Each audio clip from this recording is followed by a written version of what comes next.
We have this idea that if we want to lose weight, we join a gym on January 1st, we start working out regularly, and eventually we slim down.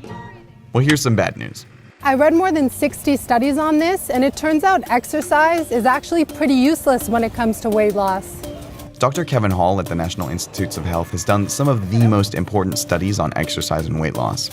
We need to rebrand exercise. Exercise isn't a weight loss tool per se. It's excellent for health. It's probably the best single thing that you can do other than stopping smoking to improve your health.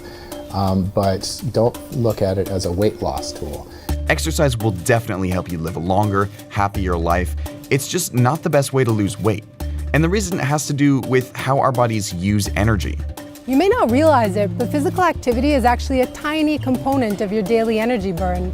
There are three main ways our bodies burn calories. These include your resting metabolism, so that's how much energy your body burns just for its basic functioning, just to keep you alive, basically. The other part of energy expenditure is the thermic effect of food, and that's just how much energy is required to break food down in your body.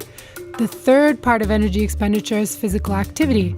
For most people, physical activity, that's any movement you do, only accounts for about 10 to 30% of energy use. So the vast majority of energy or calories you burn every day comes from your basal or resting metabolism, over which you have very little control. While 100% of your calories in are up to you, only about 30% of your calories out are in your control. One study found that if a 200-pound man ran for an hour, 4 days a week for a month, he'd lose about 5 pounds at most, assuming everything else stays the same. And everything else doesn't stay the same.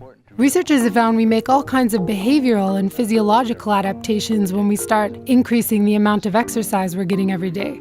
For one thing, exercise tends to make people hungry. And I'm sure you know the feeling. You go for a spinning class in the morning, and then by the time you eat breakfast, you're so hungry you maybe double the size of the portion of oatmeal you'd normally eat.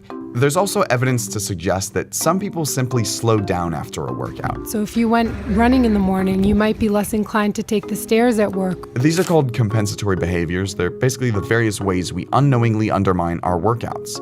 Researchers have also discovered a phenomenon called metabolic compensation. As people start to slim down, their resting metabolism can slow down, so the amount of energy you burn while at rest is lower. That means that this bar might shrink as you start to lose weight. There's still a lot of research to be done, but one study from 2012 is particularly interesting. They went out into the middle of the savannah in Tanzania to measure the energy burn among a group of hunter-gatherers called the Hadza. These are super active, lean hunter-gatherers. They're not spending their days behind a computer at a desk. And what they found was shocking. What we found is there was no difference at all. So even though the Hadza have a much more physically active lifestyle, they weren't burning any more calories every day than adults in the US and Europe. Somehow, the energy they used for physical activity was being offset or conserved elsewhere. So how do they stay slim? They don't overeat. We can undo the calories that we burn off in exercise pretty quickly. It would take about an hour of running to burn off a Big Mac and fries. You'd have to spend about an hour dancing pretty vigorously to burn off 3 glasses of wine you might drink with dinner. An hour of cycling really intensely on exercise bikes to burn off about 2 donuts. And that's why exercise is best seen as a healthy supplement for a strategy that's focused on food. But despite extremely high obesity rates in the US, government agencies continue to present exercise as a solution, as do companies with a real interest in making sure we keep eating and drinking their products. Since the 1920s, companies like Coca-Cola have been aligning themselves with the exercise message.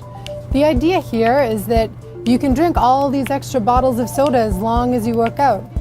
But as we're seeing, it doesn't work like that. Actually burning off those extra calories from a can of soda is really, really hard. We have an obesity problem in this country, and we shouldn't treat low physical activity and eating too many calories as equally responsible for it.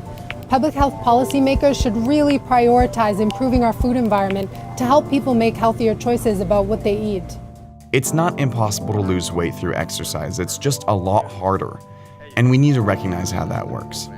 If you do go to the gym, you burn all these calories, it takes you a long time to do so, and you put in a great amount of effort. You can erase all of that in 5 minutes of eating a slice of pizza.